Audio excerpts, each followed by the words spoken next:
Alam nyo ba guys, na ito yung isusop ko ngayon. Ito nga, yung mga dry. Ito, alam mo kung mga ano ba ito siya. Yung mga ano sa, mga ano to, hindi ko alam ano to, mga ano yata to, mga dry na, yung ugat ng ano, hugon ba itong tawag sa aming mga damo. Ito siya, dry ito siya na lily bulb. Ay hindi, ano to siya yata eh, yung dry na nyog, tapos dry na suha, dry na tubo sa atin. Yung nyog ito siya na maliliit, dinadry nila. Tapos maya, pagka sinop ko yan, ito suha to siya, suha, tapos may dates. Ito yung pang winter na soup.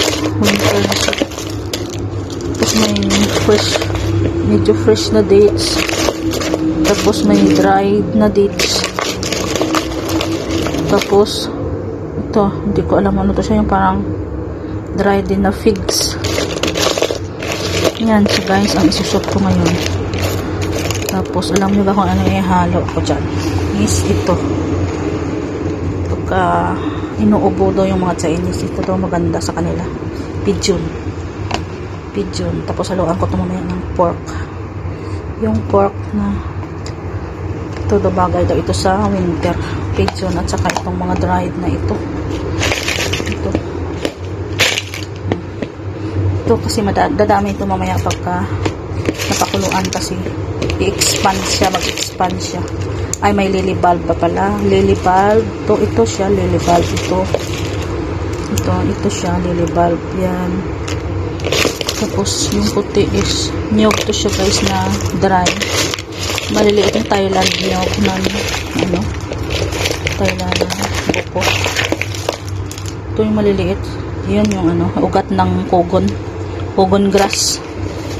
Yan guys, yan, ito kasama ng mga pork mamaya. Yan yung ating pigeon, skyline pigeon, fly. Tapos ito yung lalagay natin na mga ingredients na yan. Yan guys, pakuluin natin ng 2 hours hanggang sa magkulay.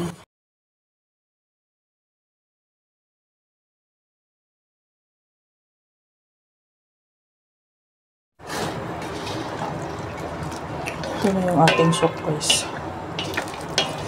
Okay na ito siya. Ayan na siya. Ganyan na yung ano niya labas.